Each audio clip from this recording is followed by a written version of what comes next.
A peaceful morning in Charlotte, North Carolina. Lake Wylie is calm and inviting. How can you not get excited? But this is it. Day 3, the final day of the CITGO Bassmaster Classic. You know what that is? That's a smell of money. It's down to the wire. The moment every tournament angler dreams of. Yeah. How about them apples?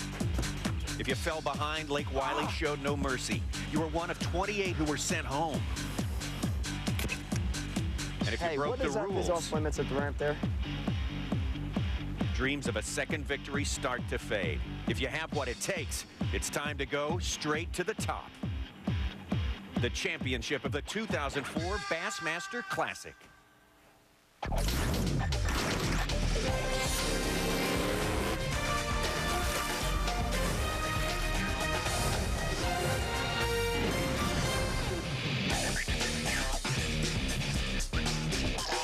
Welcome to the CITGO Bassmaster Classic, presented by Busch.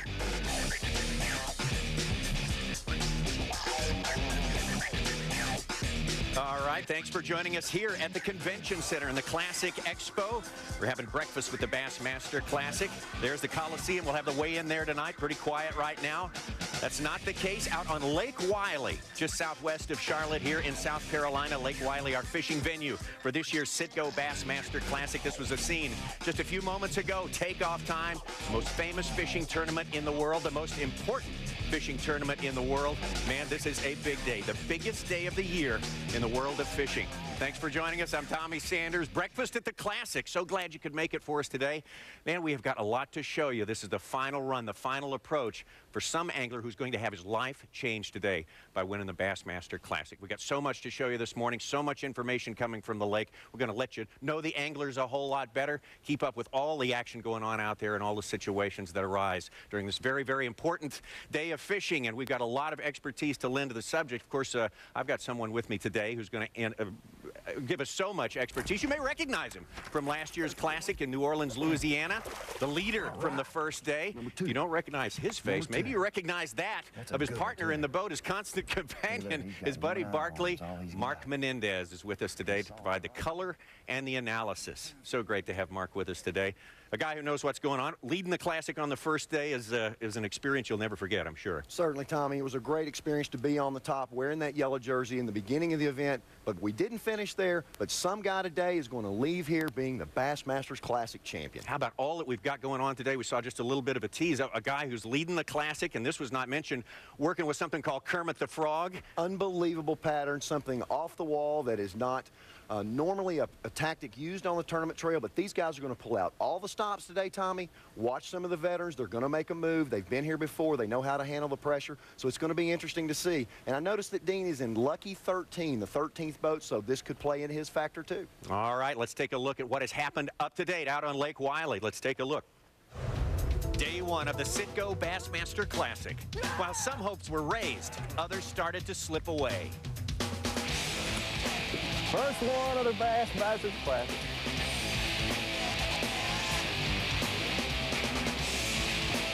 Oh, there's the first fish.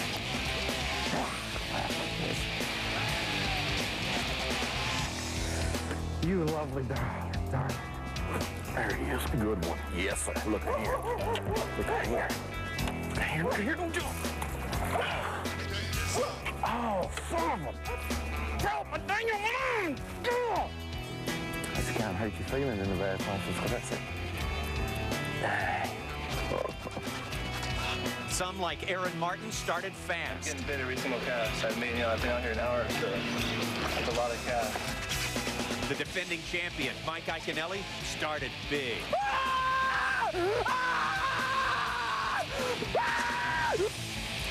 Mike Iaconelli right here. A little but mean. Jason Quinn proved that there really could be a home field advantage. See, Dad's caught any at this point.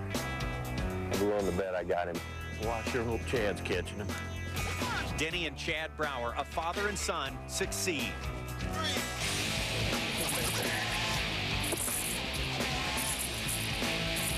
728. I know I got him right now. But it's called a tournament and head in. But Japan's Takahiro Omori set the mark.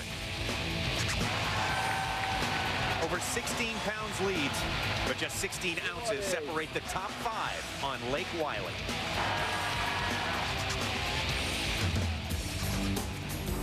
Here are the standings.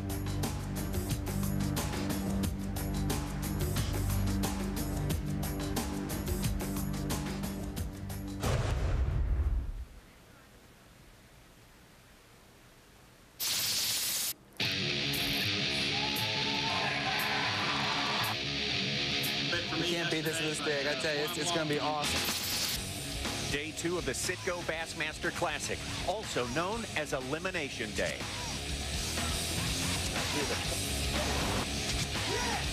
You can't go to the final party if you're not in the game. Only 25 go on to compete for Professional Bass Fishing's World Championship.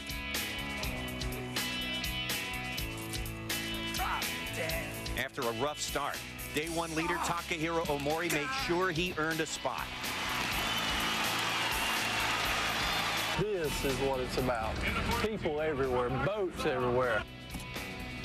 Mike Iaconelli's race to repeat may have run out of gas.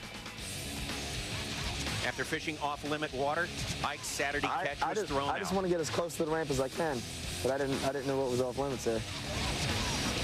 Local knowledge paid off for favorite Jason Quinn.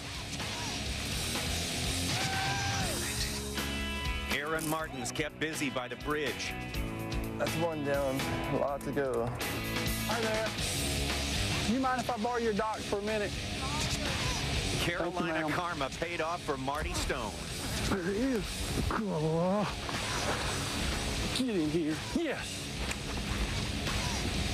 That'll work. That'll work.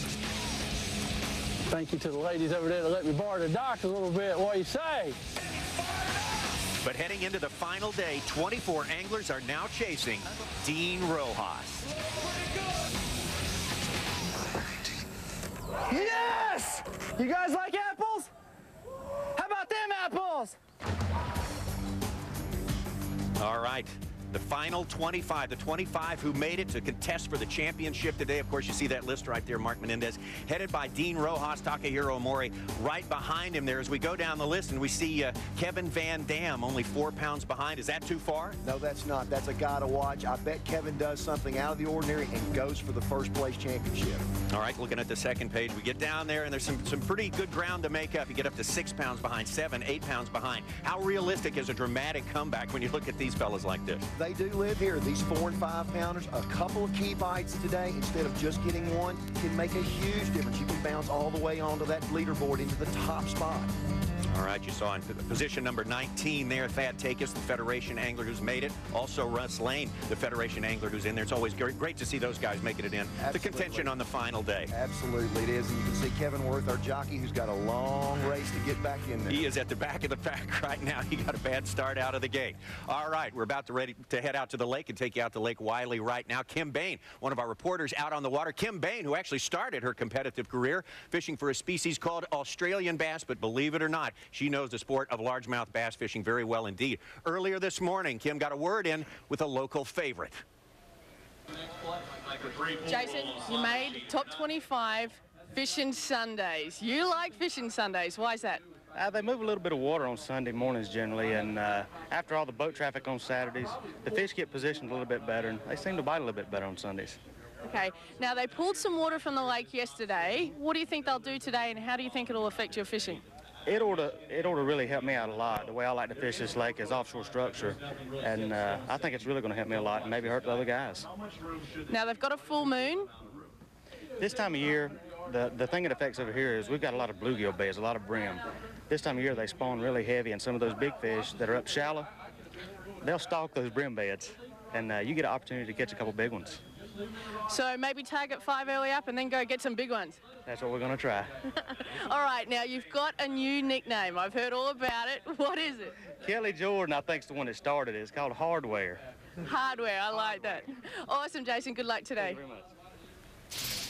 All right, Jason Quinn, the local favorite out there. No telling how many boats are going to be following him around as we look at the notables who missed the cut, who did not make the top 25. Mark Davis, who won 3 tour stops this year. Gary Klein, his 22nd Bassmaster Classic, or actually 23rd Bassmaster Classic, still looking for that first win. All right, we got a lot more to come. Jerry McInnes is on the way, and everything having to do with the Classic still to come on our breakfast show. Stick around. Breakfast at the 2004 CITGO Bassmaster Classic is brought to you by CITGO, by Bush, by Purolator, and by Mercury Marine.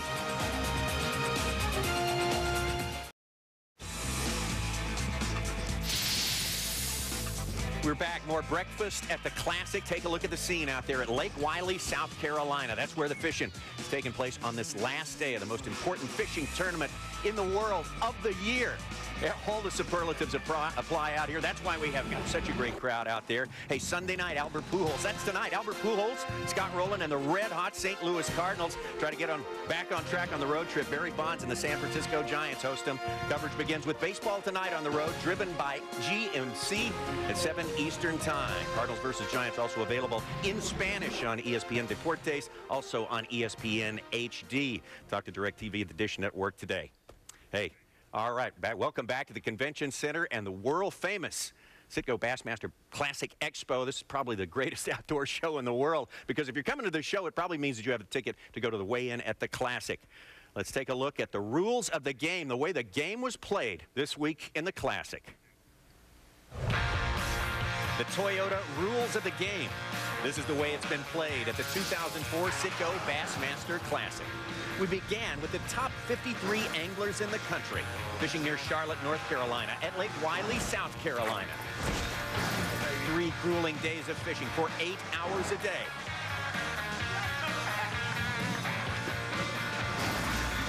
A 5-fish maximum. That's a limit for each day of fishing. The top 25 weights have advanced to today, Championship Day. And by weigh-in time, the angler with the largest cumulative weight after 3 days of fishing will wear the crown of the CITGO Bassmaster Classic Champion. All right, breakfast at the Classic continuing here. You saw the rules of the game right here. Guy who always plays by the rules of the game, Gary Klein, one of the true class guys. He's always at the Classic. Your 22nd Classic this time around, Gary, and I know last year was something else. Gary, of course, in position to win it, gotten edged out at the very last moment. This one, a little bit disappointing again, because you come to the Classic to win. Well, yeah, you know, anytime you have the opportunity to win the largest title of your career, I don't know what it is. I really came, I thought I was focused, and apparently I wasn't. The first day of competition was the opportunity for me to really catch a good quality bag of fish. And I stumbled, and I fished perfect. I fished everything that I needed to fish the way, and the only thing I can think of, I was in the wrong section of the lake to try to apply the flipping technique that I was trying to do. And it kind of set me behind the ball a little bit, and yesterday I went out and caught a decent limit, but not enough to make the cut. We know last year, Gary, you were in that wrong section, but it was the right section. Was the fact that you weren't under constant armed guard area, did that have something to play into it? Well, I tell you, you really don't know. You know, you have to go out there and have a game plan and try to execute it. And, you know, one thing that you cannot do at the Classic is get basically scattered brain and try to run around and do too many things. You have to stay focused, have a game plan, and try to execute. And that's what I did, and I'm really proud of that. You say you may have stumbled. What did you not do right? You say, of course, you didn't pick the right part of the lake, but anything else that just didn't seem to click this time around for you? Well, you know, Lake Wylie is a small body of water, and you know, there's sections of the lake that are usually predominantly very good. And what happened the first day of competition is almost all the large stringers of fish were caught out of one section of the lake about 1.5 miles. And there's a mayfly hatch that's going on in the lake right now. It was a bite. And the mayflies are just literally all over the trees. All the bluegill are sucked up shallow, and that's where all the guys are catching. And Denny and Tommy and Zell Rowland and Takahiro and Dean Rojas. They're all in that 1.5 mile section. Well, I did not start in that section the first day of competition, so going into the second day of competition, I don't feel that I have the right to go in there and start crowding the guys. So, you know, I tried to choose my water. Obviously, you know, there you saw on the monitor, I was fishing up in real shallow, dirty water. In practice, I could have caught you know, a couple of 18-pound bags out of there, and I felt that at least I had it to myself and I might be able to pull something out of the hat. He knew where they were. You're talking about a guy that plays by the rules, doesn't go in there. That's ethical fishing right Plays there. by the rules. That's kind of an unwritten rule of the game that Gary has helped write over the years. And I know those guys that are in that position, every time you get in that position, want every opportunity, and it's great to see the fair play going on here at what's at stake that's so important. Now, Gary, you're a shallow water type fisherman. Did you ever consider fishing that deep in like Jason is fishing? Well, I tell you, you know, that's not my forte. You know, those are not my strengths. Yes, one of the 5 days of practice I spent on the lower end of the lake, fishing outside. But to me, most of those fish that I felt that I was seeing on my electronics were suspended. And I could never really figure out how to catch a suspended fish. And that's the type of fish that's probably the most finicky fish for an angler to catch, is something that's suspended, because they're there for a reason. And normally they're inactive. They're not really feeding. Normally when a bass is ready to feed, they'll move in around cover, structure, and set up. They love to ambush their prey. And hey, I'm just not good at catching suspended fish. I really wrote that off. Gary, knowing what you know and knowing how the weights have generally overall tapered off on the second day catch, how far back do you think a person can come from and actually win the Classic? Well, I tell you, you know, this particular competition is wide open. I really feel probably the top 10 anglers. I know Wylie's got some 20-pound plus stringers in it. It's got some beautiful quality fish. We already saw one weighed in, and if any one of these anglers backs that up with 2 quality fish, yeah, somebody can probably maybe even do a comeback like Rick Clunn did in the Classics and came from 13th place on the final day to win the Classic. Well, that would really be something, your 22nd Classic. What do you got planned for the 23rd, a win? Well, I tell you, yeah, you know, I'm looking forward to going back to Pittsburgh, but probably most important is I'm looking forward to getting the tour season started again. And this wasn't my greatest performance, but what it does is it just gets me fired up to get back out there on the tournament circuit. I want the tours to, can't wait until January for the tours to start. I'm actually starting the Open Division next week at Paducah, so I'll be back up in Mark's backyard up there trying to catch some of his fish. Well, always remember to wear your life jacket. That's right. If I'm above the bridge, I will have my jacket on. Poster boy for life jackets right there. Gary, always a pleasure. Thanks so much for joining us here. Thank you very much, If you're just getting started in bass fishing, this is a pro that you really need to know. But we're going to help you get to know all of the pros today. In fact, let's take a look at Know the Pros, and we ask them, what's your favorite hobby?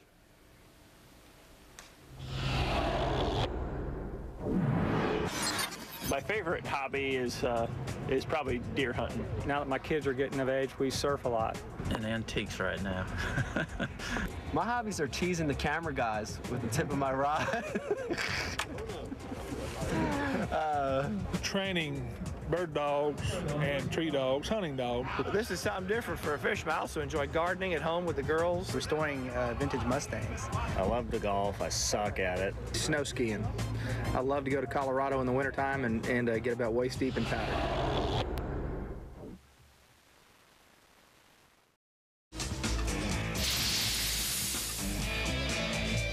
Welcome back to the Charlotte Convention Center, the 2004 CITGO Bassmaster Classic. Welcome to breakfast at the Classic. You're at the Classic Outdoor Expo here in the Convention Center. Great to have you with us this morning. Hope you got your cup of coffee ready this morning. We got so much to bring you. Let's head on out to the lake right now. Kim Bain is standing by out there. And Kim, I know you were talking to all the anglers this morning. We saw you talking to Jason Quinn a moment ago. As you talk to these guys, are you sensing any shifts in strategy, any big major moves, surprise things coming up today? Oh, absolutely, Tommy. And I got to tell you, I am so excited. I'm nervous for these guys the last day of competition. Now, Aaron Martins has head back to his favorite bridge. Now, he doesn't have any fish yet, but he got 60 bites yesterday, 100 bites a day before. So that's a really consistent area for him. So he's sticking with that. And he even lost 3 fish there in the 4 to 5 pound category. So you can see why he's sticking there.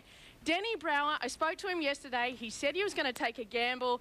Caught up with him again this morning, and he said he's got 2 spots depending on boat traffic, and he's either going to come in a 0 or a hero. He said he owes it to himself just to go for it. This is a classic. This is when it's going to happen. He's just going to go for it. And speaking of gambles, Kevin Van Dam has run all the way up north to the top of the river, at least 5 miles north of where he was yesterday.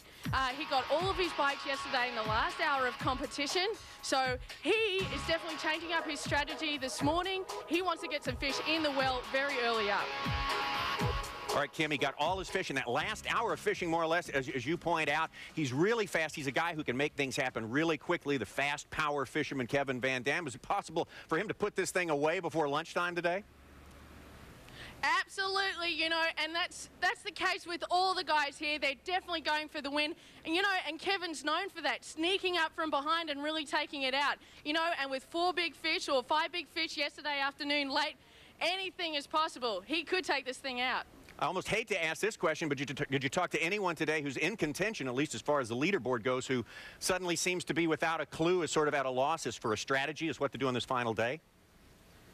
No, everyone's very positive. They're definitely, they're spot on with where they're going. Jason's very positive. He was talking about the water being pulled yesterday, and he said if the water's pulled today, he's just going to be really confident. He's fishing way offshore, and if the water's pulled, he thinks that those fish are going to pull offshore, and that's just going to be a positive thing for him. Everyone's super, super positive, and they're dead keen just to get to where they're going and catch some fish. All right, it's all pretty impressive. We're all pretty excited about it. Thank you, Kim, for staying on top of all that. We'll talk to you a little bit later. Obviously, these guys have made it to the Classic. Obviously, they are all made of the right stuff, but just what is this right stuff that's inside of them? Let's take a look at the anatomy of a pro.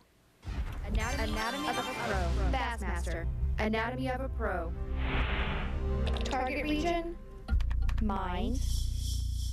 Statistics. Average pro makes thousands of crucial decisions each tournament.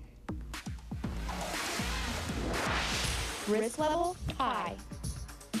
Danger factors, losing focus, fighting fatigue and frustration, temptation to give up.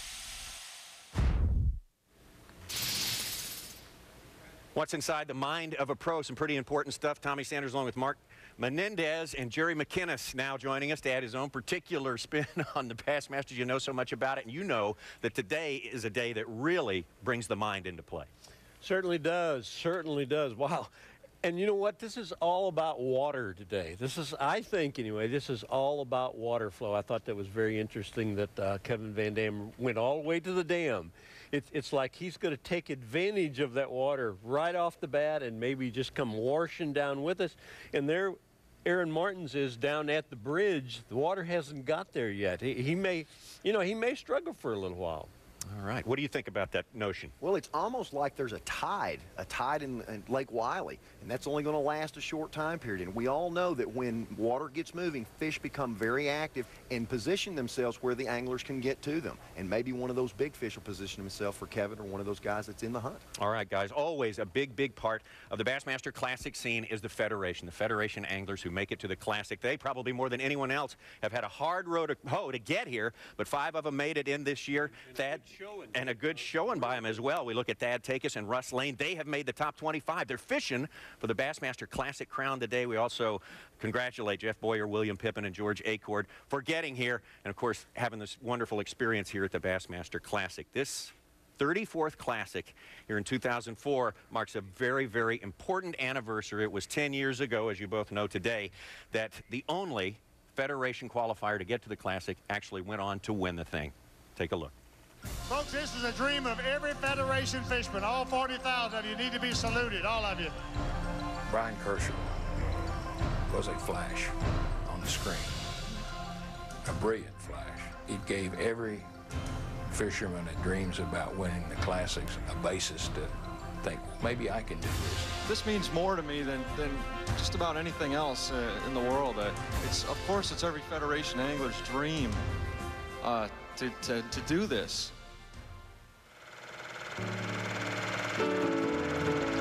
This is when Brian first started fishing, and he's bringing in a catfish now. I think it was about 1984 when Brian subscribed to Bassmaster magazine, and I remember him coming down the driveway, and he had his copy with Rick Clunn on the cover. Rick had just won another Bassmasters Classic. He said, I want to be a bass fisherman, a professional bass angler like Rick Clunn. I was just thinking to myself, wow, he's not going to make it. He's dreaming like I did, like we all do. It was like a game plan almost, and he never sat down with me and said, okay, look, this is what I'm going to do. I'm going to do this in the Federation, then I'm going to do this, then I'm going to do this, and then I'm going to win the Classic. But in his heart, I think he really believed that that's all he wanted to do, and whatever he has to do it. In just 3 years fishing Federation tournaments, Brian's determination earned him a spot in the 1993 Classic. Here's Brian Kershaw at the Bassmaster Classic. I mean, he looked like a kid that missed the bus. You don't do better than one bass, you'll be flipping hamburgers the rest of your life.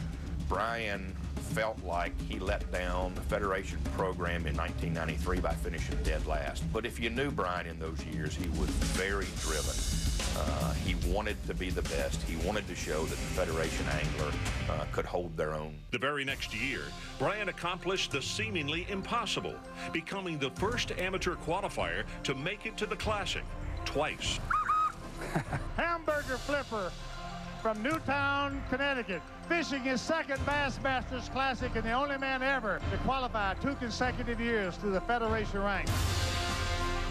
And here he is battling again with the giants. And by golly, he won it. There he is, folks, first man ever, 23 years old, as your winner. Obviously a tremendous victory for the Bass Federation. First angler and only angler to win the Bassmasters Classic, qualifying through the Federation. When Brian won the championship, he basically pushed down the last barrier. Look at this guy. He just went through the whole ranks and made it and won it. I mean, it doesn't get any better than that. So all of a sudden, you turned all those dreams into a reality. Instantly, the spotlight was on Brian Kerchel. His life-changing story inspired the dreams of fishermen everywhere. The Classic champion was on top of the world and in demand.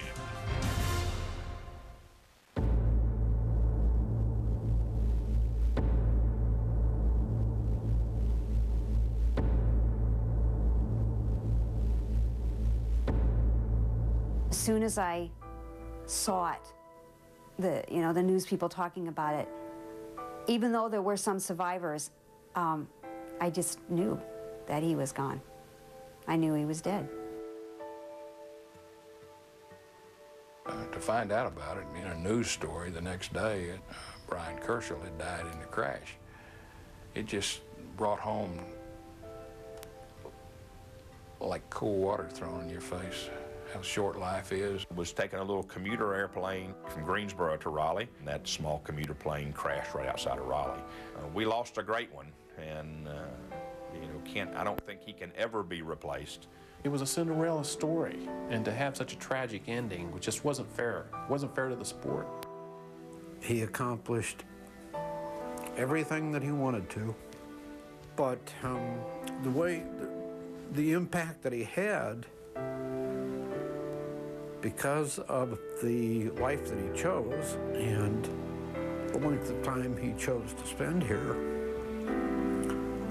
is probably having a more significant impact than had he not passed away. This means more to me than just about anything else in the world. Who knows if it ever could have happened. I never thought it was going to happen. I mean, I thought maybe it could, because anything's possible, but I just had no clue it would be me that would do it. The CITGO Bassmaster Classic update is brought to you by Mercury. The CITGO Bassmaster Classic final day competition out there on Lake Wylie, South Carolina. This is the ultimate day. 25 anglers left in the field trying to make it to be the one who wins the crown, the world champion of bass fishing. It's the ultimate day, and we're taking you all the way up to weigh-in time here at breakfast at the CITGO Bassmaster Classic. Let's take you out on the lake, and Denny Brower, a man who started in 10th place today, making a charge earlier this morning. Denny Brower, about 8 o'clock this morning, catches his first good one. That's in the boat. Then he would go on to catch another one, about a 4-pounder, so 7 pounds plus early in the morning for Denny Brower. Denny Brower, again, he's won before, possibly starting a charge toward the championship today. We're taking you all the way up to weigh-in time. That's coming up at 5:30 Eastern today. Stay with us. Welcome back. You're taking a look at Lake Wylie there. Lake Wylie, South Carolina. That is the fishing lake for the 2004 CITGO Bassmaster Classic. Lake Wylie, you can see, just a few minutes away from the city of Charlotte, North Carolina. That was the scene this morning, and already we're getting a lot of info back from the lake here. In fact, we know now that Stacy King, one of our anglers, the angler from Missouri, has already got the first reported catch today, fishing about 3 miles north of our takeoff position. Coming up later today, of course, the weigh-in, 5:30 p.m. Eastern time, the final day weigh-in to crown the World Championship of Bass Fishing. We've got live coverage for you all the way through 1 o'clock. Eastern time here today, and updates taking you all the way up to the weigh-in. So we have got the Bassmaster Classic covered 9 ways from Sunday all day today. Well, I tell you what, we're out here at the Classic Expo. There is no outdoor show in the country that's quite like the Classic Expo. It really, they've got everything here. As you can see, they've got high-end bass boats. They've got SUVs here. They've also got small things, too. You can find sports memorabilia, video games. It's all here. It's a fascinating place to come and visit. In fact, Mark Menendez, our analyst and color man, took a stroll around the convention floor, and here's what they found. He and his dog, Barkley. Come on, Barks, hold on now. Where are you going? Where are you going? We've got plenty of time to see everything. What is that? Hey, Barkley, look who we found. What do you say, Barkley? It's our buddies Mike Worm and Ray Sedgwick. How are you guys doing today? Good, buddy. Good to see you. What's the latest and greatest here at the show? It's a great big show. We haven't seen everything, but what's some of the cool stuff here? Well, at the Fluker booth here, let me tell you a little bit about especially this red Cajun line that we come out with. It's visible above the surface, invisible below the surface. Fish never see it. It's strong, low stretch line that's really taking over the market now. So, can the bass see the red? No, they can't see it. As soon as it gets in the water, we can't see it. It's transparent, it's just like fluorocarbon. Cannot see it. That's real cool stuff. Technology has really changed here at the Bassmasters Classic. Color has entered into the depth finding phase of finding fish now. This represents the first time in Bassmaster history that we have color depth finders, both at the bow and the dash of our bass boats. Color represents very increment details on what the anglers see on the bottom, as well as showing returns on the GPS where they know their exact locations at all times. The color returns show the bottom contours very well as what fish may be lurking underneath the surfaces so they can head towards that Bassmasters Classic Championship. You are such a gearhead, Mark Menendez. You really are. I don't know how you and Barkley, though, make it 10 feet across this floor. Of course, they want to stop you and talk to you, but I know everyone wants to stop Barkley. Well, I'm generally just the guy that drives Barkley around the country and getting gas and fishing in different places, but he's a big favorite here, and we saw lots of neat stuff at all of the sponsors' booths, as well as all the neat booths in the show. I want to talk to you about something else that I know you're an expert about, and that's honor in the sport. You yourself had to call a penalty on yourself at one of the big events, one of the E50s this year, took you out of contention on the final day, so there was a lot at stake. This really is a sport of individual achievement, but also individual policing. Guys have to call fouls on themselves. They sure do, Tommy. It's the credibility of the sport is on the rise, and it's up to us because we don't have anybody else in the boat to call a foul on us on these big events like this, the E50s, the final days of tours, the classic events. So we have to be on guard and make sure we do the right thing. So it's not really that hard to do when it's a major issue, but when you do go in the wrong, you know it, and it's time to make an adjustment to that. All right, well, it certainly happened yesterday, and the stakes were certainly high. Mike Iaconelli, last year's defending champ, had to do exactly that. He had to call a foul on himself. Let's take a look at what happened out there on Lake Wylie yesterday.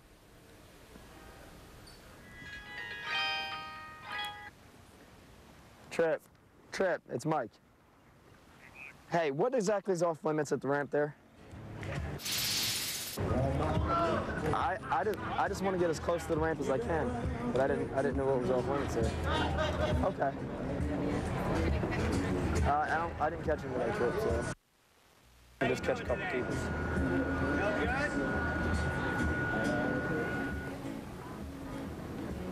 You know, everything out there negative, you know, you try to learn from it, but you have to forget about it. You have to file it away, you know, and that's what I'm doing today is filing that away. And again, you know, with that one fish, I would have moved up 3 or 4 spots in the standings, so still not a big deal. You know, it wasn't a crusher, so I'm not overly concerned. I have to make up big weight today, and that's my number one concern, to go out and catch a 20-pound bag. Yeah. All right, it really is a sport of honor. Mike Iaconelli really showing how it works there. Unfortunate for him, though. Certainly is, but he'll make it back. He's going to be focused today. He'll be going for that big sack. Again, we're shooting for first place, Tommy. The guy that comes in second is one we don't tend to remember, so he's going to be one of those that knows that after past experience. All right, we got a lot more to come. Breakfast at the CITGO Bassmaster Classic. We're going to be back here in just a moment. We have so much more to show you. So much information coming to us from out on the lake. We're going to get that to you just as fast as we get it in. We got a lot more coming up from the convention floor here, but coming up next, we're going to ask the pros a very important question. What's your favorite food?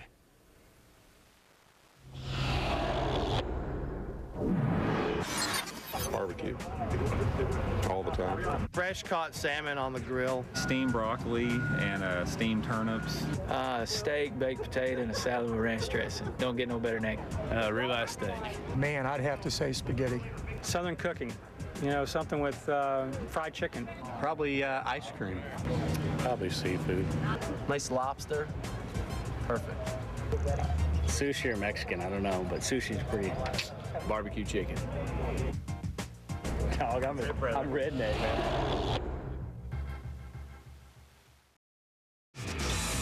The CITGO Bassmaster Classic update is brought to you by Triton Boats. Lake Wylie, South Carolina. This is it, crunch time, the final day. 25 boats out there, each of these anglers trying to get their grasp on the crown, the World Championship of Bass Fishing, the CITGO Bassmaster Classic. One of the guys in full view of everyone is Aaron Martins, the angler originally from Castaic, California, now lives in Alabama, fishing under the bridge, leading right to the launch there. Aaron Martins, by his own account, caught as many as 100 fish on the first day, 70 on the second day. What he needs is fish with some size to them, and there, just a little while ago, Aaron Martins getting into the better-looking fish. So look out for this guy. Aaron Martins, 4th place after the second day. Boy, look out for him today. We're going to take you all the way up to weigh-in time at the Charlotte Coliseum, 5:30 p.m. Eastern Time, so stay with us. Van Dam is goal-oriented. It aided him when he had won the Classic. It got to the point where I was getting pretty down about the Classics. You know, I mean, it's a tournament that I wanted to win so badly. Everybody sensed that if Van Dam was going to do this, it was going to be now. Now I've really got a chance to do this. My confidence was, you know, right at an all-time high. 10-13. Kevin Van Dam is your Classic champion. He did it. And that moment was definitely something that I can remember like it was yesterday, and I'm sure it'll be the same 30 years from now. I'll remember that moment. Kevin Van Dam out on the lake this morning. Kevin Van Dam, he moved from 36th to 7th place in the last hour of fishing yesterday. Here's a guy who ought to be brimming with confidence, and he usually is for good reason, because Kevin Van Dam has definitely got the goods. Kevin Van Dam has already caught his first fish today. He started up in the Catawba arm of the river, then he moved around to the South Fork arm, and really this guy appears to have a plan. The Elite 50 Series, Kevin Van Dam, of course, the winner of that as well. The Elite 50 Series was, well, brand new for this year, and a really, really gathering of the top talents in bass fishing.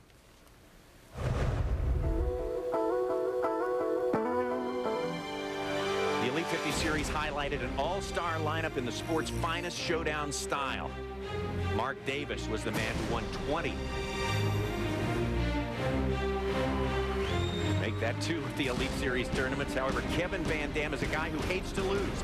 Van Dam was the most consistent angler on all 4 events. He won the Elite 50 Series title with an impressive 69 points. The 69-point margin put Kevin Van Dam ahead of the top 50 anglers in the country, and it surprised absolutely no one. All right, out on Lake Wylie, we are getting information all the time. Each one of our boats transmitting information back to us. Stacy King, as far as fish caught and fish in the live well. Keepers, over 14 inches long. Stacy King is the man in the lead right now. Randy Blockett, look at him putting on a show. Randy started to charge a little bit yesterday. Dustin Wilkes, the Carolinian, looking good as well. Welcome back to breakfast at the CITGO Bassmaster Classic. We have so much more to bring you here this morning. We want you to stick around a while. As a matter of fact, we're going to take you all the way to the weigh-in, 5:30 Eastern Time this afternoon, so we've got a lot of ground to cover. And as we say, a lot of information coming in. A lot has already happened here at the Classic. In fact, last night, the big Hall of Fame banquet and 4 new inductees into the Bass Fishing Hall of Fame. Legend in the marine industry, a hero to millions of anglers around the world, a man that could easily be the Father of the Year and just a plain darn nice guy. The founder and president of Triton Boat Company, and now a member of the Professional Bass Fishing Hall of Fame, Mr. Earl Bentz. Earl Bentz was a young man who grew up hunting and fishing. He raced boats, he fished competitively, and now probably the innovator in the sport of bass fishing boat construction. Make welcome, Gentleman George Cochran. George Cochran, Gentleman George Cochran, 2-time Classic winner and also winner on the CITGO Bassmaster Tour this year at Lake Guntersville. George Cochran of Little Rock, Arkansas.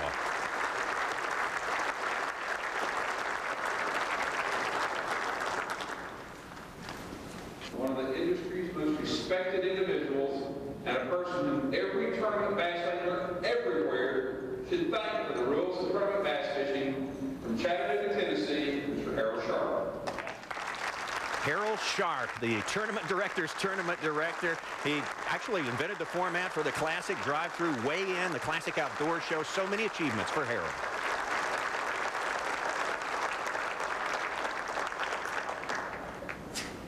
It is with a great deal of pride that our staff finally inducted in the evening. The first posthumous award goes to Billy Westmoreland of Salina, Tennessee, and receiving the induction flag will be Billy's sister, Shirley Westmoreland Nelson, Billy's brother Bobby, and Billy's nephew Steve Westmoreland. Please join me on stage.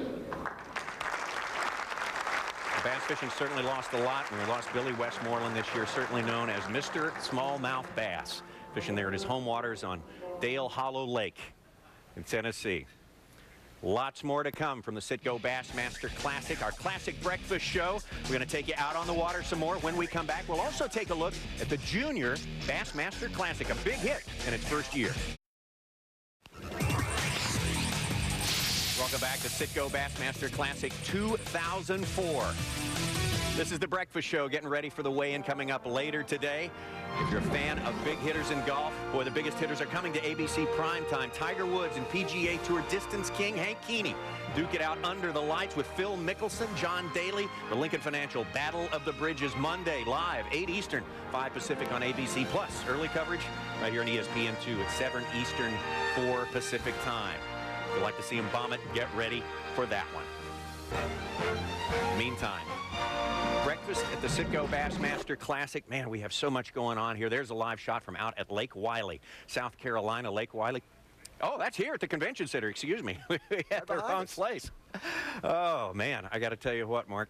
We had some youth here. Plenty of kids out on the convention center floor. Youth is one of the big deals here at the Bassmaster Classic. It certainly is. You know, it started a couple years ago with the kids casting contest, competing for those great scholarships. And now we've got them out on the water, Tommy, getting that experience in fishing, making those great outdoor life decisions, and it's going to change some youth's lives here this week and make an impact. Make an outdoor life decision. It really is. There's a lot of pressure for the kids who participated in the first Junior Bassmaster Classic.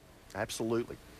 It's unbelievable to me that, you know, when I was growing up, if I could have been part of the Bassmasters Classic at 12 to 13 to 14, 15 years old, well, I might have been here a lot more. But it kept me out of a lot of troubles. You know, I'm a grown-up kid as it is anyway. I'd have a lot of fun. Obviously, I do. I keep my dog Barkley in a bass boat with me. But it makes it a lot more fun, and we get ready right for this particular part. And it's great for these young people to get into fishing. Well, the first Junior Classic was a huge hit this year. Let's take you out and take a look at the first Junior Bassmasters World Championship. Let's go fishing!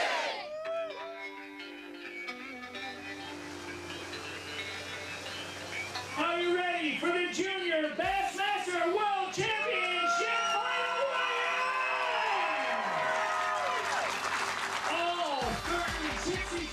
Each child that is qualified to get here to this Junior Bassmaster World Championship this year has qualified through competitions on their local level, their state level, and some have even come through a divisional trail just to get here to this event. I'm not a bass, but I'll tell you, I'm hooked, Stacy. I am hooked. That's probably one of the best times I've ever had. Can I weigh him in during the Classic next week?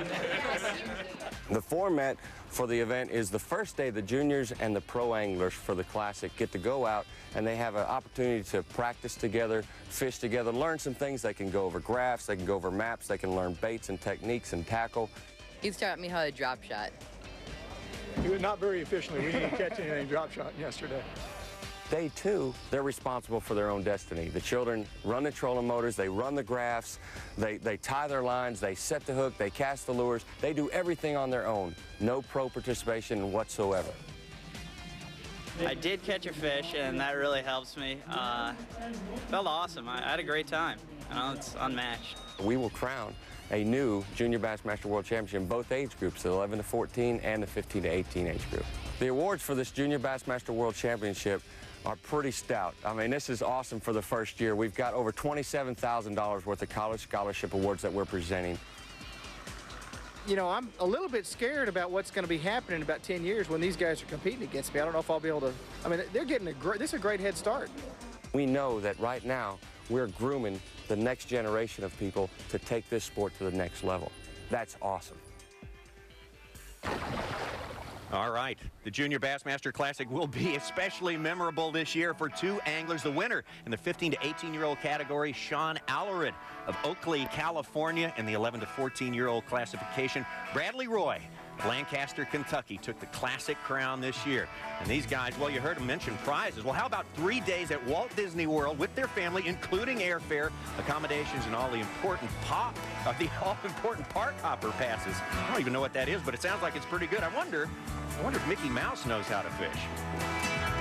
And the goodies don't stop there. Joining us now, newly inducted into the Bass Fishing Hall of Fame, and actually a part of this scene right here, too, the Junior Bassmaster Classic, Earl Bentz. Earl, great to have you with us today. Good to be here, Tommy. Well, what did you think about these kids out there? I'll tell you, these kids are going to be wonderful ambassadors for our sport. Both Sean and Bradley are just great kids, and being part of this event for the last week, is this inaugural event, is just...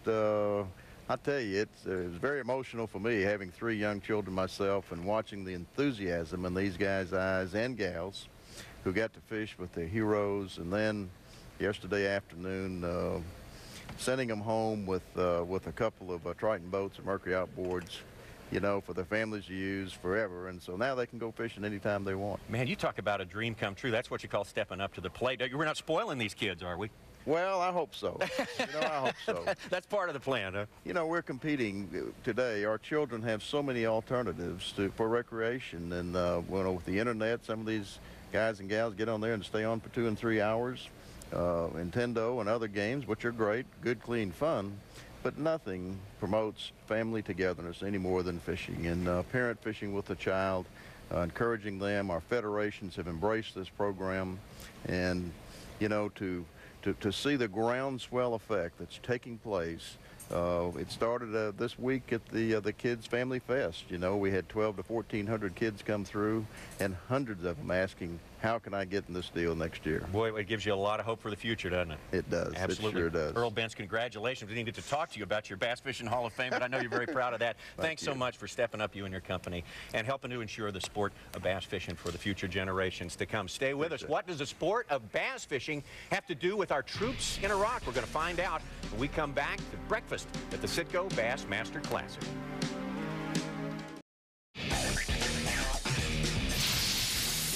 Welcome to the CITGO Bassmaster Classic 2004. Glad you are with us this morning. We're having breakfast at the CITGO Bassmaster Classic. This is where we are, Lake Wylie, South Carolina. It's a little ways outside of Charlotte, North Carolina. This lake celebrating its 100th year, a centennial. That's old for a man-made lake anywhere. Boy, it has provided some thrills for all of these anglers this week at the CITGO Bassmaster Classic. Day 1 fishing was absolutely magnificent, much better than anyone probably expected, Mark Menendez. Absolutely. I'm amazed at the amounts of limits and the good quality fish that came in those first couple of rounds. Those good quality fish are going to be the ones that determine the final. All right. The fact that it's slacked up just a little bit on day number 2 is not totally unexpected. No, the pressure here is extreme with all the spectator boats. They're fishing in very small areas. So the pressure has reduced some of that, but that one key bite, like Takahiro had yesterday, the guy that gets that is going to wear the crown. All right, we're about to learn who's getting the key bites right now. Out on the lake, Kim Bain is going to join us. Kim Bain, I know you're on top of everything that's going on. Who's doing good out there today? G'day, Tommy. Yeah, well, we heard about Stacey King catching the first fish of the day. Well, here's a little update for you. Kelly Jordan has the biggest fish of the day. Now, he caught it at 7:04, so just a little bit after Stacey King's bite switched on. Now, I can't tell you how big it is, but I can tell you that it's the biggest fish of the day. All right, Kim, anything else you're hearing from out there on the lake? What about the movement of the anglers? Any new patterns? Any guys just running totally out of control out there today? Well, Ike Alley is treating it like the first day of the tournament, almost like practice. He's gone way up north, so that's different for him. And Kevin Van Dam, he was way up north, but he's come back a little bit closer, straight to the spot where he caught his fish yesterday afternoon. Sounds like what could be going on here. The guy's making those moves, and here goes Kevin, back to where he's very, very comfortable and caught that good limit of fish late yesterday. But he may have found a couple up there when he made that run up north, so he's ahead of the game possibly, Tommy. Yeah, well, Kim Bain, of course, reported to us yesterday that the boat traffic was a big part of the scene yesterday, had a big effect on the fishing in a big way. Kim, if you're still with us, tell us what it's looking like so far this morning. Still too early for the big hordes out there? Yeah, it's still a little bit early. Oh. Sorry guys. Yeah, it's still a little bit early. We've got a bit of cloud cover and a little bit of breeze, so maybe that'll help the guys. Still plenty of spectators out there, but it is still early on, so we'll wait and see how the guys are doing. All right, I didn't get a weather report that it was really a good one this morning, one that I trusted anyway. Have you heard what's going to happen today with the weather? Actually, Tommy, I have no idea what's going to happen with the weather. We have got a little bit of moisture sprinkling down right now and some cloud cover.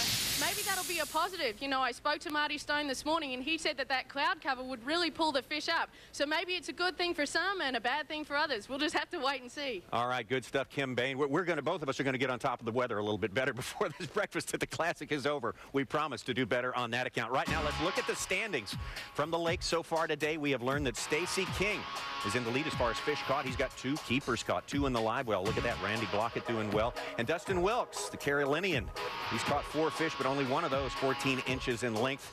It's going to measure and go in the box. We know that Kevin Van Dam is moving around a lot. Kelly Jordan doing well. So as Kim Bain reports, a lot of things going on out there. Right now, though, half a world away, you know, when fishing is in your blood, you're going to find a way to get your fishing in no matter what you're doing, and this even applies to our troops overseas in Iraq. Watch this.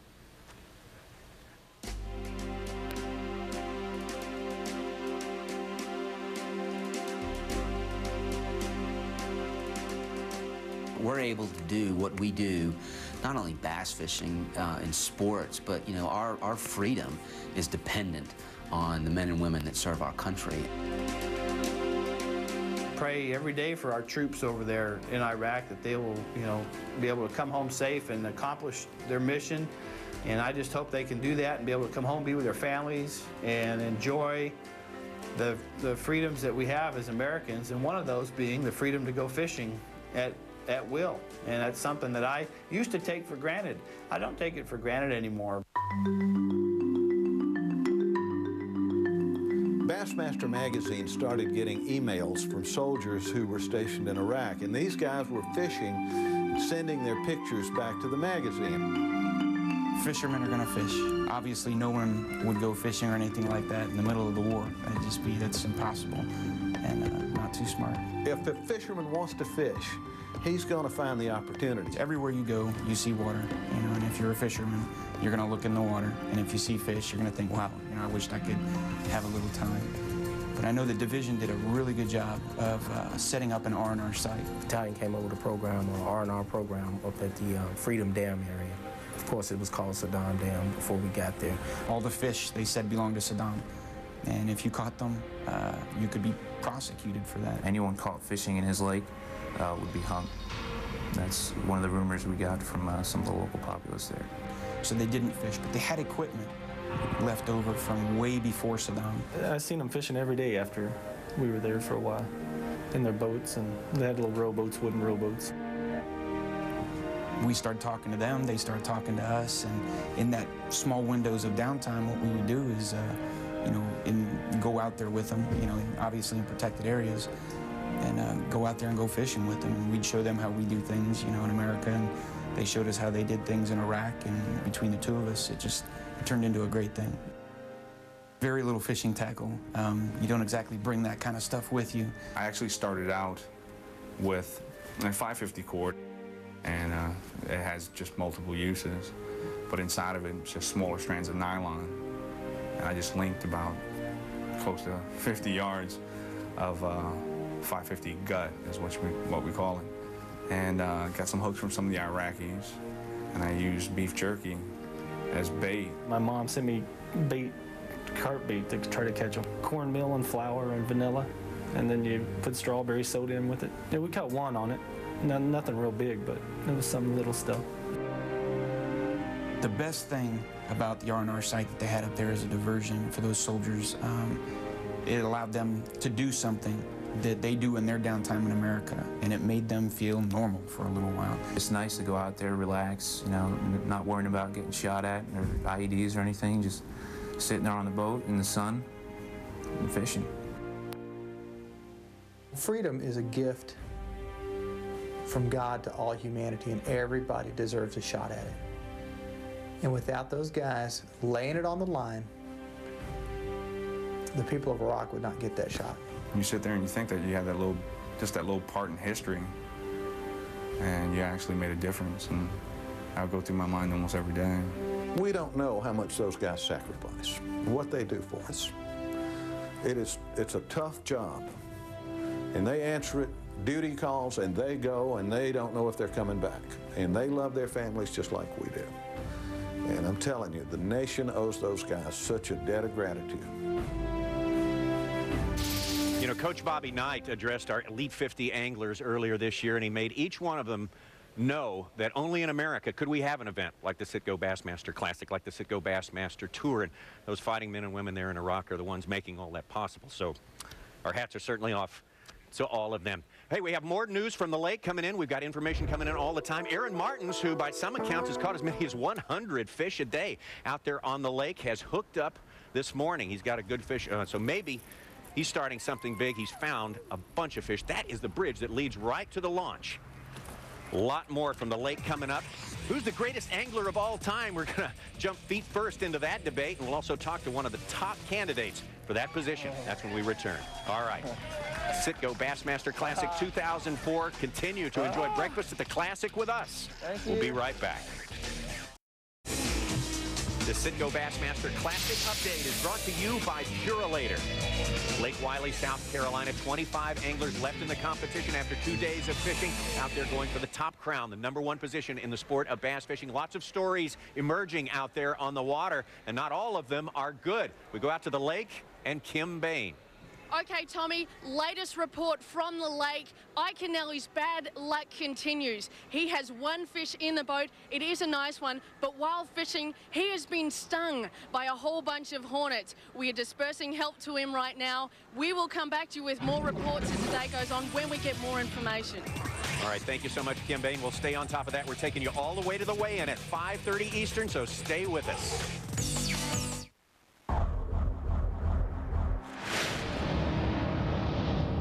Old Clem was on him, man. He had him wired. He just had it figured out. Ray Scott, by then, he knew that I'd blown everybody away. So Ray, being the ultimate promoter, he had switched the emphasis to breaking the all-time classic record. All right, here's our man, the leader, through the first 2 days. And I had chills down my spine every time he weighed in.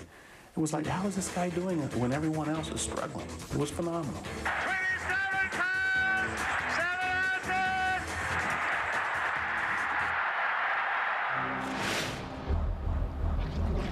That was from 1984. It's 2004 today. CITGO Bassmaster Classic in progress out on Lake Wylie, South Carolina. Live coverage going on right now. Breakfast at the Classics. We've got updates for you all the way until weigh-in time. The final weigh-in, 5:30 Eastern time, right here. You definitely do not want to miss that. Welcome back. Hope you're enjoying Breakfast at the Classic here today. We got so much going on. A lot of stuff from out on the lake, but we saw Rick Clunn right there. Certainly, I've done my own survey, and I can tell you more anglers than not look to Rick Clunn as their #1 inspiration in the sport of pro bass fishing. Rick Clunn, the only 4-time winner of the Classic, only back-to-back winner of the Classic. Maybe that record will never, ever be touched. But, hey, Rick Clunn is still alive and well and very much with us. He would like to be fishing out there today, and no doubt he will be back fishing at the Classic in the years to come. Rick Clunn, I believe, is standing by. Jerry McInnes is with Rick Clunn right now. Jerry, Rick, hi. Tommy, how are you doing this morning? It's very difficult for me to have a short question period with Rick Clunn. Rick, you and I usually spend 15 hours talking about bass fishing. We'll give it a whirl here, though. You know what? I'd like to know what your feeling was as a rookie to the Classic. What was your first year like competing in this event? Well, really that was back when we had those secret fly-ins, so it was really quite different in that respect, where they didn't tell you where you were going until you were 30,000 feet in the air. And we ended up going to Joe Wheeler, Alabama. And the other thing, when you look at today's Classics, was that probably 50% of the crowd was made up of the local high school band. And so that's where we got about half of our crowd from. And but mentally, the hardest thing about anybody's first Classic is just staying disciplined that the year's not over. And a lot of guys, when they make the Classic, they kind of go, man, I made it. And it's kind of like the Super Bowl, the first-time teams where they go there, and if they get to play the game and they get blown out 45-0. So that's the hardest part, is staying. And today's Classics have a lot more distractions that you know, that affect the fishermen. Well, and that was actually my next question to you. I see guys in this event this time that are rookies or have only been here 1 or 2 times. They're just like you say. They're just happy to be there. And I've never been able to imagine Rick Clunn is just being happy to be there. On that first time, did you intend to win? Yes, and I'm sure some of these, believe it or not, I'm sure even now, 30-something years later, that some of these fishermen are in the same position I was. I had to win. I was dying. I mean, financially speaking, I knew winning was the only way that what was going to turn that around. My goal from the very beginning of my career was to win the Bassmasters Classic. I knew that would assure me of some financial security. So, yeah, I think that's really was an edge for me, being poor and broke. And I'm sure there's anglers here that are in that same boat, even today, and there always will be. And how do you win, Rick? It's not just catching fish and finding drop-offs. There's a lot more to winning any event, but particularly this, mentally. Mentally, you have to shut out the distractions. You got to stay focused somehow, some way. But more than anything, you've got to realize that the moment in time has arrived. We spend most of our lives preparing for that moment. Okay, the next tournament, I'm going to prepare a little more to win. The next tournament, I'm going to prepare. But one morning, you have to wake up and go, that moment is here. This is it. I have to win now. Instead of saying, oh, well, I'll win tomorrow. And that sounds trite, but that is probably the most important thing that finally I did. All of a sudden, I woke up one morning, I said, there are no more tomorrows. It's time right now. Okay, Rick, boy, Tommy, we appreciate our old buddy right here, and wish you had more time, and I'm going to throw it back to you. Oh, man, there's so much to learn from talking to Rick Clunn. We just enjoy it. We hang on every word. Thank you, Jerry. Thank you, Rick. Rick, certainly one of the guys you have to consider as the greatest angler of all time. Many people have already made that decision, say he's a lock, but the argument has been around since probably there were 2 fishermen on the face of the earth. Who is the greatest fisherman? And that argument is going to get some serious examination and be closer to resolution after a new initiative that begins this year.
So, who is the greatest angler of all time? I put it to you, Mark Menendez. Nixon, Clunn, Brower, Martin, names that I grew up reading in Bassmaster magazine.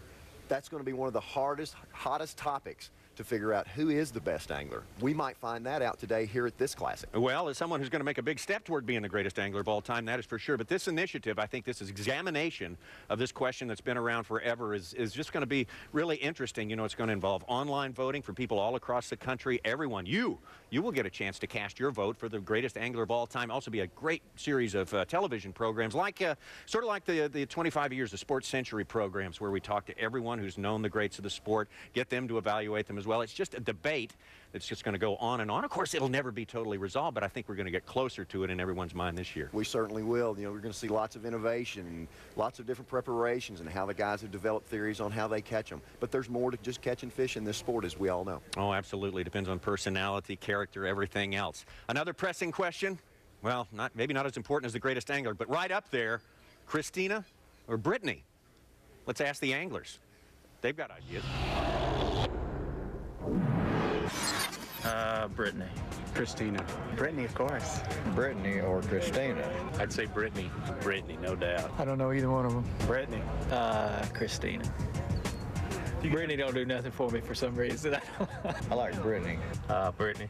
Brittany from the chest up, Christina from the chest down. I don't think you can go wrong either way there. Both with some Trina thrown in with them. Neither one. Brittany.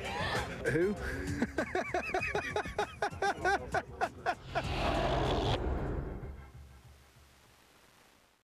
Anatomy of a Pro. Bassmaster. Anatomy of a Pro. Target region, legs. Statistics. Average pro stands in boat 9 hours a day, 1,512 hours a year. Risk level, moderate. Danger factors, arthritis to the knees.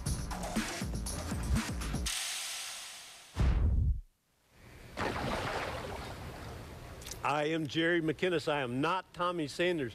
You're not going to believe where Tommy went and what he is about to show everybody. Just a little bit later on, Mark Menendez is still with us to my left here. We've got a surprise guest that's going to be with you in just a little bit. But, you know, I was looking at that last little clip there, Mark, and I'm always trying to think about anglers being athletes. And most people, they're not athletes. Well, I realize that you guys probably are going to lose a foot race, but boy, when it comes to stamina and hand-eye coordination, you're athletes. Yes, we are, and Hank Parker can verify that Hank's for over us, here on too. my right here. He knows what it's like to stand out there for hours and hours, be in that bad weather, be on those rocking waves from all the boat wakes and things like that. And we do become athletes in our own mind. It's a little bit different in our training. We may not be the biggest, strongest kind of guys, but it's an endurance kind of thing, isn't it, Hank? Oh, I guarantee you, I used to jog and stuff, but that didn't give me the stamina as just fishing. I'd go out and fish 12, 15 hours a day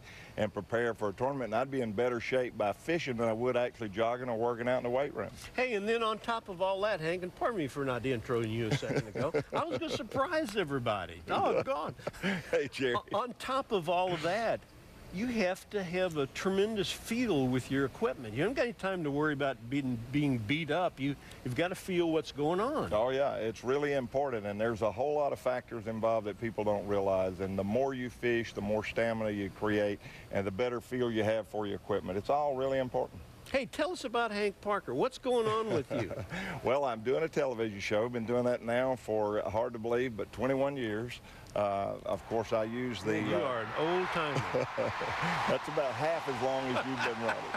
So let's not talk about old timers. But of course, I used the Bassmaster Classic for a platform to start my career. And I was fortunate enough in my career to win just my second year out of the gate. So it really set a good foundation for me to build on. What do you got for him, Mark? Well, I tell you what, you mentioned that 2 classics. You're one of only a couple of guys. What did repeating 10 years later mean to you personally and to your career, Hank? Well, it meant so much more to me personally than the first win. The first win was fantastic, and it really did set a platform for my career and enabled me to make a great living that I wasn't doing before. So that was awesome. But I didn't really appreciate how difficult a feat it was until I'd spent 9 more years without winning. So when I did win, I won in 79 and then again in 89. And when I won in 89, it was extremely special. And I had promised my family if I ever won it again, I'd retire. I've got 5 children, all girls but 4. And they were trying to race and fish and do other things, and I promised them if I won the Classic again, I would retire. So it was really big stepping stones in my life. The first one got my career started. The second one enabled me to wrap it up and change directions and spend more time with my family. Well, I tell you what, Hank, you look like you're in awful good condition right here for an old timer. And speaking of athletes and conditioning, you know these guys really have lots of back problems out there, lots of problems of just getting beat up in boats, and so they have to work harder. Maybe we weren't smart enough in the early years, but they work awfully hard at staying in good shape. The The stereotype's not true. The stereotype's not true. That's just what it is, a stereotype. It's absolutely not true. Stereotype for so long as being Bubba's, you know, overweight, you know, out there in your boat, drive around drinking. That ain't the deal. We don't come easy, baby. Looks like the beach is over there. You hear people like, what is the image of a fisherman? I mean, what do you guys do? Yada, yada, yada. I mean, look at this. Let me show you something. Dude's got it going on. What we're doing here, training, is a big part of it. Strategy is a big part of it. Game plan is a big part of it. So, you know, all those elements, you see that the common denominator in competitive sports. Fishing, professional fishing is a competitive sport. The weight room to me is a confidence thing. You're self-disciplined because you're here. You get that part of the game going, and your confidence of coming every day, lifting, putting goals up, making them, that leads out on the water.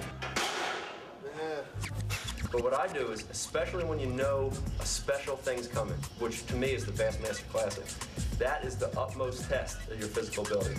So about March of every year, I start doubling my training for that one tournament, just for the Classic. I tell you want to talk about physically growing in August in 100-degree heat for 13 or 14-hour days. If you're not physically fit, you're in trouble. The treadmill is paying off at that point. Exactly right, exactly right.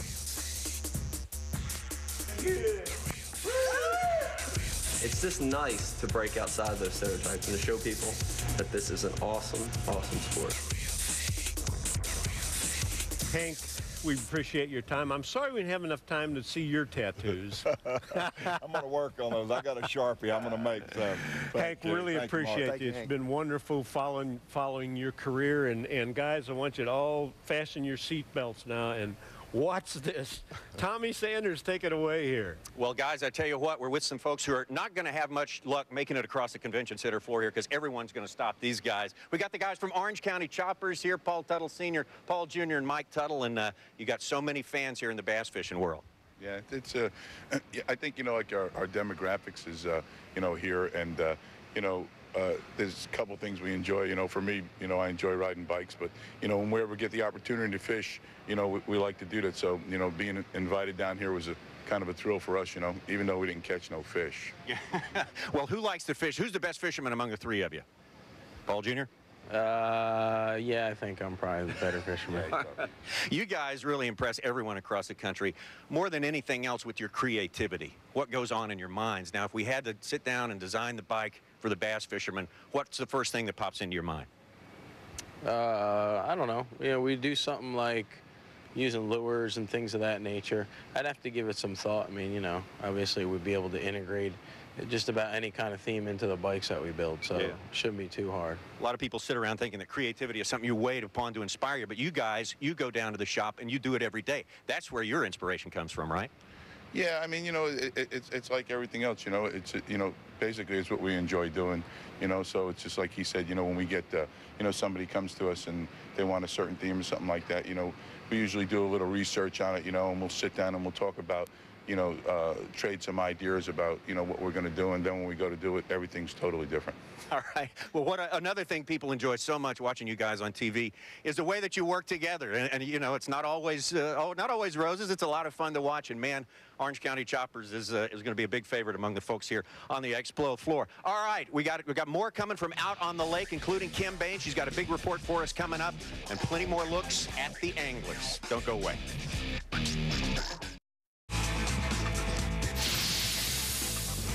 Welcome back to the Convention Center, Charlotte, North Carolina. Breakfast at the CITGO Bassmaster Classic. We are serving breakfast up until 11 a.m. Eastern Time. Now, Sunday night, Albert Pujols, Scott Rowland, the Red Hot Cardinals meeting up with Barry Bonds and the Giants. Coverage begins with baseball tonight on the road, driven by GMC at 7 Eastern Time. Cardinals versus Giants, also available in Spanish on ESPN Deportes and in high def on ESPN HD. Call your cable operator, DirecTV, or the Dish Network today.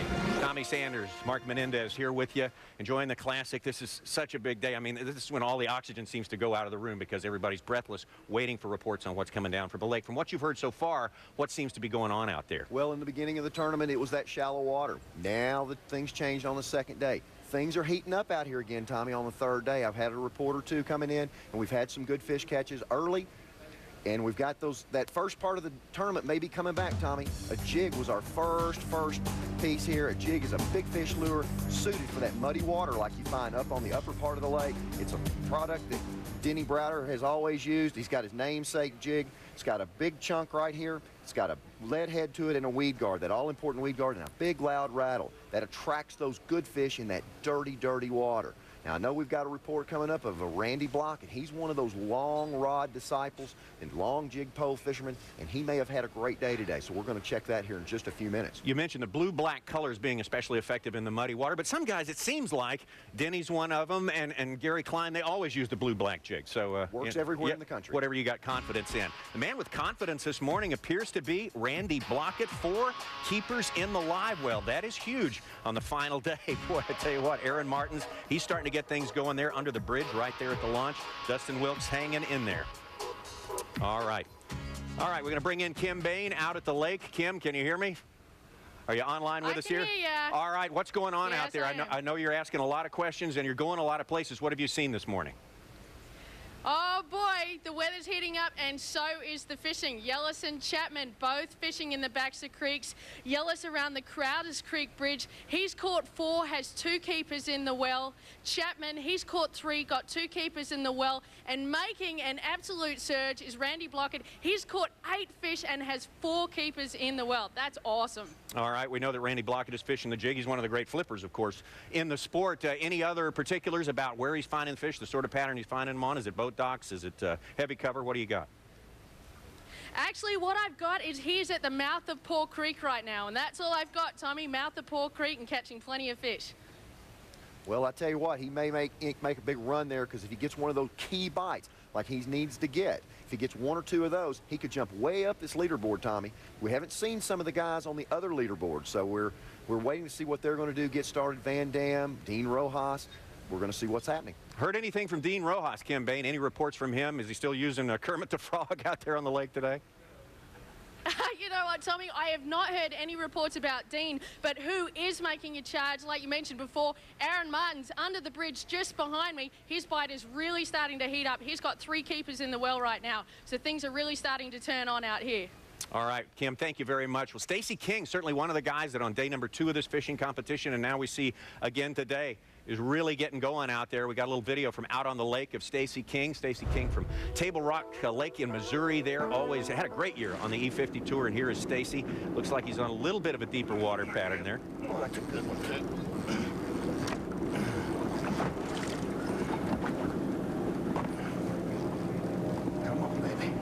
All right, that spinning reel, Mark, does it not tell us that he's fishing deeper water? He's fishing deeper water. Stacey, one of the best out there. Very understated person. Right, very calm. Look how excited he is getting that good fish in there. That's going to keep him up there. He's been ultimately consistent here, Tommy. 2 limits each day. Hooked up again, winding that spinning reel as fast as he can go.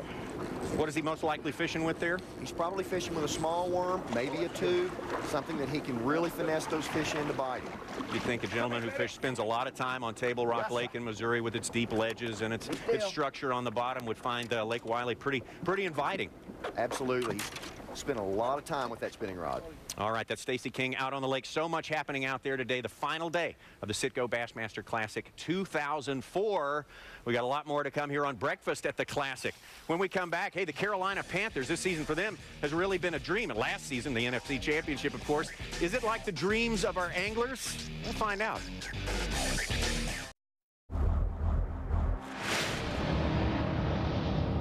I'd answered the question so many times. Is this the Classic you're going to win? How does it feel never to have won a Classic and have done everything else? And that starts to weigh on you. Everyone knew that he was capable. And those of us who knew him well knew that it killed him, that he hadn't won it. I rode with Denny on that final day. I remember thinking then that I was seeing something special. You know, he was dialed in from the get-go on that one. There was no denying Denny Brower in 1998. The weight was lifted, the monkey left the back, and by golly, I did it.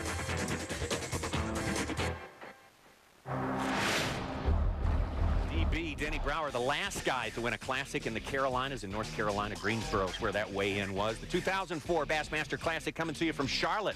We're in the convention center this morning for breakfast at the Bassmaster Classic. We're going to take you out to the lake. A lot of information coming in. Aaron Martins, look at the crowd up there on the bridge. That's the bridge to the launch, the Highway 49 bridge, and Aaron Martins has truly been whaling on them all week long. Mark, take us under the water. What's happening with this bridge? Well, he's around the highway bridge, and what he's found is a bass highway, Tommy. Like I just explained, those fish have to come through there. The lake narrows down around that bridge, and there's a smaller passageway than the regular width of the lake.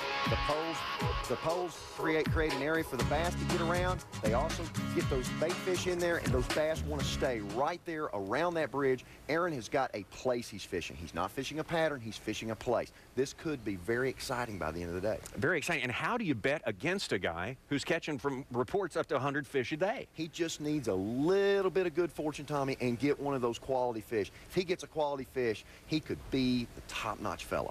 The old adage, if you catch a fish out of a big wad of fish like that, the first one you catch is going to be the biggest because he's the most dominant. Is that really true, or is it possible that the big fish is going to come along for Aaron Martins? Well, sometimes you think that the fish are lazy, those bigger fish are lazy, but they're right there next to that buffet. And when we go to a buffet house, we always want to sit closest to the food, Tommy, and a big bass is just like that. A lot of fish around there, a lot of competition going on for that food, so he may swim that bait next to one of those big fish. All right. All right. Charlotte, North Carolina, you could see from that shot right there how close the people of Charlotte have access to bass fishing in this town. Right under the bridge, they're almost right within the city limits of Charlotte, North Carolina. What a great sports town. 7 professional teams, including the Carolina Panthers here in Charlotte. And, of course, we had a chance to take our anglers out to get a good look at the home of the Panthers and try their hand at a different game. Welcome to Bank of America Stadium, home of the Carolina Panthers. Come on, Brent, you ain't gonna catch nothing here. That's Mike Rucker. He's the defensive end for the Panthers. He had 12 sacks last year. He will lay you out. So, Jason, how you gonna win this thing? Mike, I'm gonna try to win it with a big, deep diving crankbait on some offshore structure. So you tell me you're not gonna use a Carolina rig? No. I'm here to win this deal so I can get some ice like yours. But I like your gold. Good deal.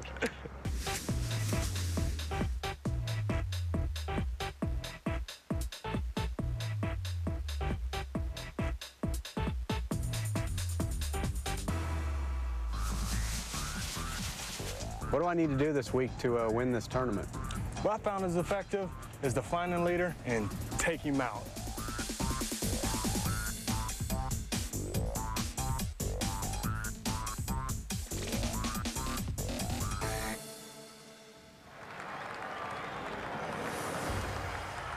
Two sports collide as warriors of the water meet Goliaths of the gridiron. Competitive instincts take over. Losing is not an option. Every battle must be won.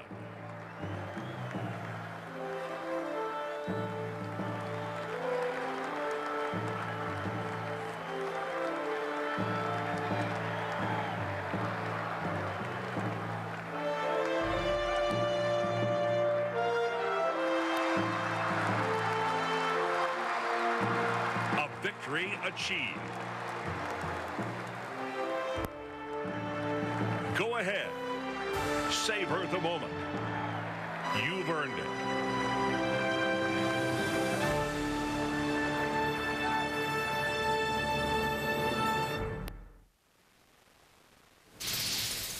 All right, how about that? A few of our anglers showing that they got a little bit, an emphasis on a little bit of game out there on the gridiron. Some pretty good stuff there from Carolina Panthers and the anglers in the CITGO Bassmaster Classic. When we come back, we'll get to know the hack attack a little bit better, and we're also trying to get to know all the anglers. Right now, let's ask, who's the funniest angler?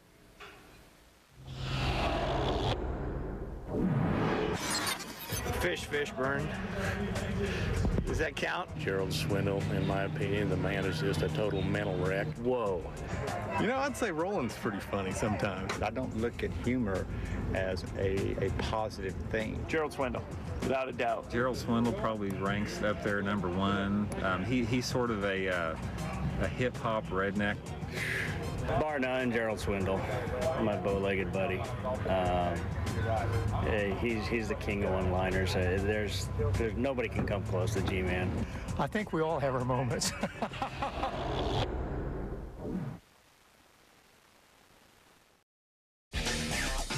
Welcome back to breakfast at the CITGO Bassmaster Classic, downtown Charlotte, North Carolina. Man, Charlotte is a town which has really embraced the CITGO Bassmaster Classic. What a sports town. We've seen that already, many instances of that. Beautiful skyline here earlier this week at Family Fest. A pouring rain, but look at the turnout. I mean, they are lined up to get into this thing. Hugely popular, the opportunity to come out and rub shoulders with these anglers. What a great week it is in Charlotte, North Carolina. Tommy Sanders along with Mark Menendez. Enjoying your breakfast? Absolutely. It's great to be here. Oh, man, they're not feeding us very well, but we're going to get ours a little bit later. Meantime, we got so much information coming up. Information from on the water. Each of our boats is wired up, transmitting information at all times. We're also getting lots of video from out on the water. Denny Brower, the 98 champion. This is just a few moments ago. Very reminiscent of that 98 championship. Had a big fish hung up there. He's going in after that. The fish bit a jig early. He's got him hung up. He's going to go right to that fish. Going to go right to that. It's going to head towards that fish, but the outcome is different. Boy, Kevin Van Dam certainly put on a surge yesterday, moving all the way up from the 30s into 7th place in the competition, and did it all in about an hour's time. He sure did. He's out there throwing that big Chartreuse and Blue Series 6 crankbait away. He can catch them fast. Right there he is with one in the boat. Got him on the Chartreuse and Blue. That's a keeper. We always mention Kevin being a fast power fisherman. What are we really talking about here? He's just covering water, Tommy. He's covering water. He's making lots of presentations to small areas and covering water as fast as he can. He's looking for active fish. Instead of trying to feed fish, he's trying to get fish that are ready to feed on his bait. He must have a trolling motor that runs about 20 miles an hour. To see Kevin on the water, it's amazing. He's got 24 volt, straight a shot. He's on high all the time, running, fishing very fast, looking for opportunities for activity. Surprisingly, one of the anglers not in contention among the top 25 on this final day, the man who won the Rookie of the Year title and over the past 3 years has really set the bass fishing world on fire. One of the hottest fishermen around today. They call him the Hack Attack, but really, who is Hackney? When I was probably 11 or 12, I went to the Bassmasters Classic the final day and watched Clun win at the Arkansas River in '84. And I was like, man, that's great. You get paid to fish. That's what I wanted to do. And it's one of those things that sometimes it seemed like it was real close to happening, and then it was a long ways off. The Rookie of the Year deal, I wanted that. You know, starting off the year, I thought, you know, that was a goal that I'd set. I started off on a bad note, you know, and it kind of hurt my confidence in a way. I was like, you know, now I don't know if I can compete with these boys, you know. I kind of said a little prayer before the second when I said, I need a sign. And then so the first day of the next BASS, I was leading the tournament. I said, there's your sign. Look at there. Whoa. Come here. Come here. Whoa. Whoa. That's what I'm talking about. Whoa. And, you know, and everything just kind of went from there. I kind of got my confidence built back up, and it was just one of those deals. I just fished from day to day. Godzilla ain't got nothing on me right now. I got excited there. I couldn't help it. The day that I won the Rookie of the Year title, somebody said, well, we think you jumped into the lead for the Angler of the Year race. And I was like, man, you know, whatever. Well, then the second day, everything came together. Here I am leading the Angler of the Year race, just won the Rookie of the Year race. Gerald was staying away from me. He was on the far side of the crowd. He was hiding, too, behind everybody else. He was like the farthest guy in the weighing crowd. Just close enough where he could just peep over and see. $111,000 goes to the CITGO Angler of the Year, Gerald Swindle. Not winning the Angler of the Year race, I was like, man, I'm going to the Bassmaster Classic. This is something that there's a lot of people that fishing in this sport will never be able to do that. Never say they've been to the Bassmaster Classic. You know, now I'm getting to be there. I mean, that's a pretty awesome deal. I say Greg Hackney's the best fisherman in the country. He is.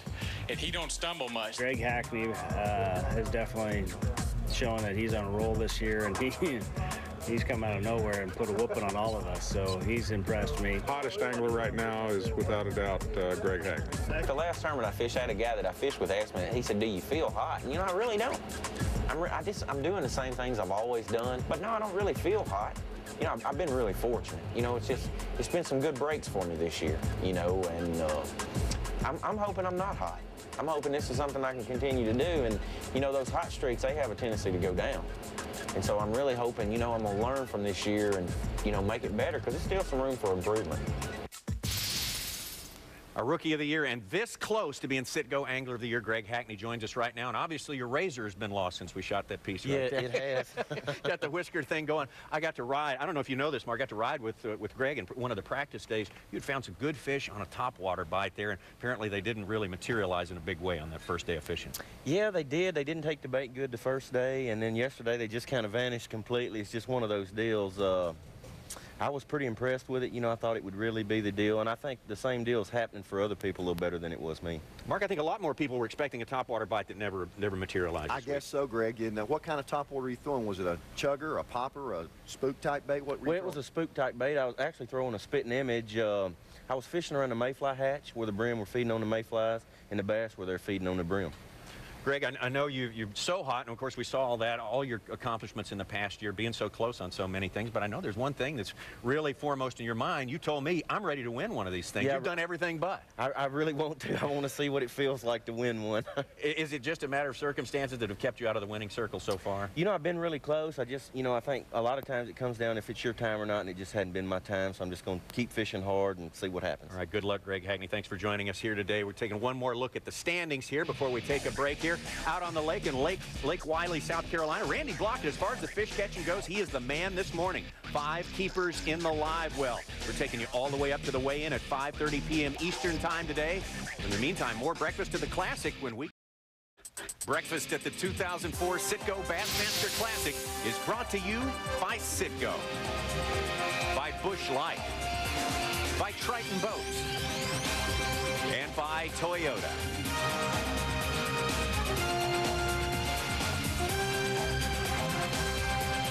All right, back to Charlotte Convention Center. Breakfast at the Classic. We're going to take you out to the water right now on Lake Wylie. Jason Quinn, the hometown favorite just a few moments ago. Jason Quinn, who guides here on Lake Wylie as a profession. There she is. Jason's hooked up deep out here on this outside fishing area. He's been out there all week fishing deep. Let's see what he's got here. Gonna get another one in the boat for him.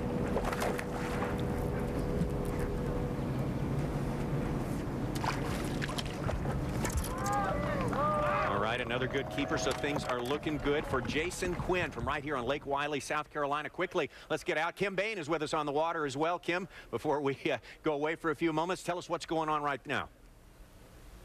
G'day, Tommy. Well, you were asking about Dean Rojas early on, and I did follow that up for you. He's caught 3 short fish. He's got 1 keeper at this stage. Now, he is sticking with the same technique and locations that he had yesterday.